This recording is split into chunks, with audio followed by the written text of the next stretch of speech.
Ang ganda ng ngiti ko, di ba? Ito na yun day na we'll give another try sa snorkeling na yan.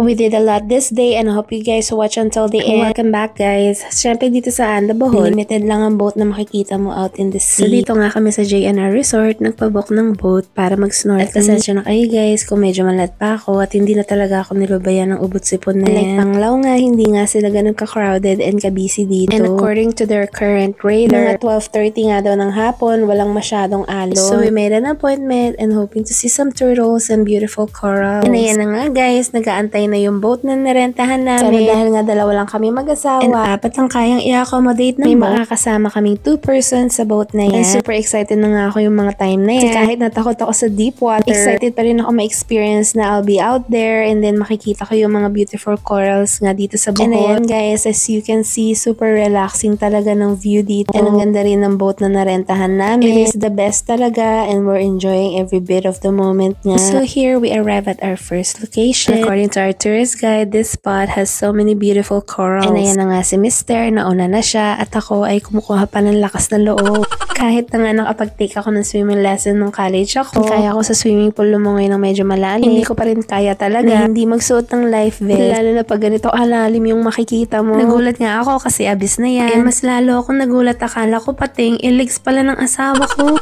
Eh sabi ko, alis ka nga dyan. And at this point, I regret nga na hindi ko nadala yung tripod ko at itong camera ko yung nakakabit lang sa aking snorkeling gear. If kung tripod kasi, ma-extend ko yung camera ko para makita ng close-up yung mga beautiful corals na yan. Kasi nga, the water is not clear because of the current. Kahit na malabo, na-enjoy ko pa rin yung pag-snorkeling namin. Kasi I can see some beautiful fishes and corals kahit na medyo malabo dito sa camera. Unlike in person kasi, medyo may pagka-clear siya. And tignan nyo kami mag-asawa, o diba, sweet-sweetan pa yan, holding hands pa. Kung nakikita nyo naman na sobrang higpit ng kapit ko at nag-let go na si Mr. Ayoko talaga mag-let go. And dahil dyan nga yan sa abyss na yan, ayan na yung pabalik na kami ng boat. Hindi ko alam pero sobrang takot na talaga ako dyan. Hindi kasi makatarungan tong video na to guys, pero ang dilim talaga niya. Ayan, nag-sign na sa akin si Mr. na i-let go ko nga daw siya kasi nga nahirapan na siyang lumangoy. So ayan, bumalik lang kami sa boat at nandito na kami sa second location namin. And dito naman sa second location na to, we're gonna try to find some sea turtles. And trust me guys, it took them a lot of convincing for me to jump in the water. Kasi nga, I can feel the current is getting strong. And also kasi, sobrang labo nga ng tubig. Pag medyo may nakikita ko mga dark spot na yan ng mga corals, parang feeling ko sea monsters.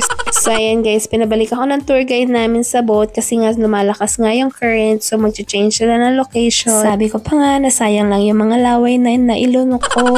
And ayan na nga, take 2 na nga tayo. At syempre, hindi talaga papayag si Mr. na hindi ako bababa at nag-aantay na talaga siya. And shoutout dito kay Kuya kasi nga malakas na nga yung alon. So sabi niya, hawak na lang daw ako din sa ring. Because unexpectedly, the current is getting strong. Kahit papano, nakakita pa rin kami ng turtles. And kahit nga malabo, ayan, pasensya na kayo guys. Gusto ko na talaga ipakita na sobrang lapit niya na nagsiswim yan papunta sa amin. Pero in person nga, naalala ko talaga na medyo clear pa rin siya at yung turtle nga nakatingin sa amin. Bilib nga rin dito ako sa tour guide namin na pangalan ay Derek. Kasi nga kahit malabo yung tubig, nadidistinguish niya kung ano yung corals and ano yung turtle. And dito guys, makikita niyo kung paano siya sisisid at para i-tackle nga yung mga turtles sa ilalim ng dagat. And gusto rin niya kasi na masulit namin yung pag-i-snorkeling namin that day. Sana all, diba, marunong mag-dive. Sobrang envy ko talaga yung mga marunong lumangoy na ganyan. Kasi nga hindi nga sila natatakot kahit na sobrang lalim at kahit na sobrang dilim. And dahil nga sa sobrang labo na ng tubig at lumalakas na nga yung alon, nag-give up na kami. So pinabalik na rin namin yung boat. And after nga niyan, umuwi lang kami sa resort namin, naligo at nagpalit. And dito nga kami magsasupper sa Island View Resort na tinatawag nilang The Old Plantation. Sobrang curious kami ni Mr. kasi nga na nadadaanan namin siya kung ano ang history kung bakit tinawag na The Old Plantation. So sabi nga ni Mr., let's eat there, let's try it out. And habang naglalakad nga kami dito, I was very fascinated by these rocks na ginawa nilang wall and ginawa nilang hagdan. And very eye-catching nga siya kasi every corner, as you can see, yung restaurant nga nila ay gawa din dun sa mga rocks na nadaanan natin kanina. And I welcome you guys to this very very beautiful and elegant, the Old Plantation Restaurant. And here, super amazed na amazed ako sa ambience niya. After a long day being out there in the sea, this is another treat for us to have a quiet and relaxing dinner. At habang naghahanap nga na mauupuan si Mr.,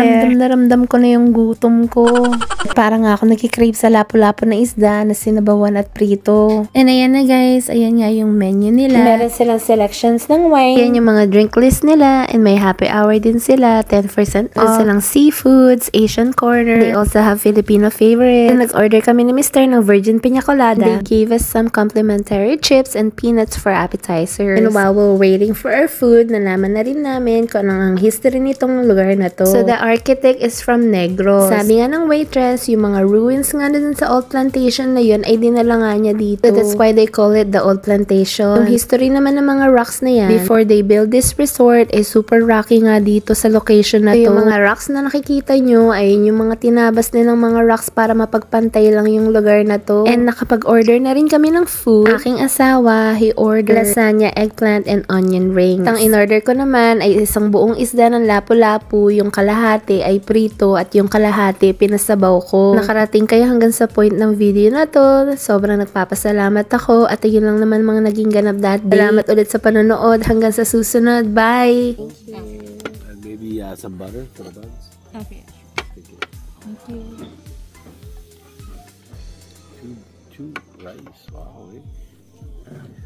Oh, the pumpkin bread is in there.